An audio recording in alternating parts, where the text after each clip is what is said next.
Samantala na panatili naman ng Asya ang mataas itong ekonomiya ayon sa tala ng Asian Development Bank, kung saan inaasahang lalago pa ng 6.4% ang ekonomiya ng Pilipinas. Mas mataas kumpara sa naunang growth forecast. Ang detalye niyan alamin natin mula sa aming kasamang si George Bandola via phone patch.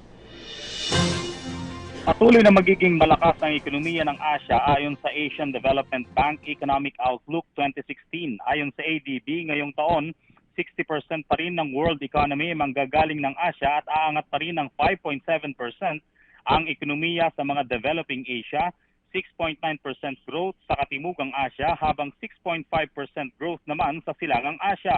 Ayon dito kay Akiko Terada Hagiwara, ang senior economist ng Asian Development Bank, inaasahan na patuloy na magiging maganda ang economic performance ng Timog Silangang Asya kinabibilangan ng Pilipinas, Indonesia, Thailand at Vietnam, bagamat medyo hihina ang manufacturing sector ng bansang Malaysia.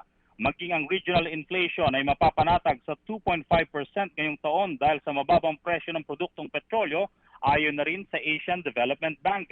Base nga sa naunang forecast ng ADB noong nakalipas na Marso, halos 6% lamang ang projection nito para sa economic growth ng Pilipinas, pero ngayong taong 2016 binago nila ang growth forecast 6.4% o mas mataas pa ito ng 0.4% mula sa kanilang original na projection.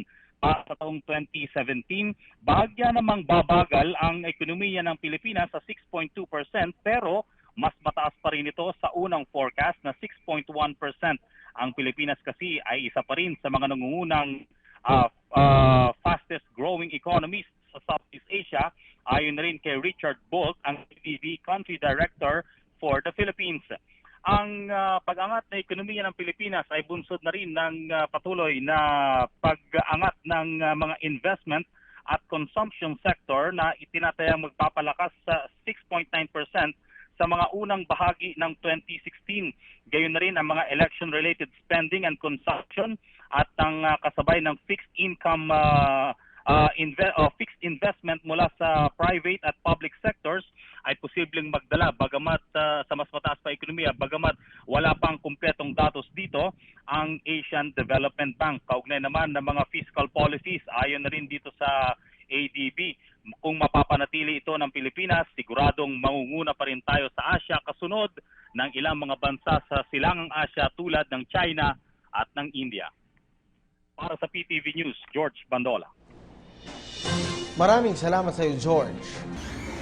Ako po si Cathy San Gabriel. Subscribe na sa PTV YouTube channel. I-click lang po ang subscribe button.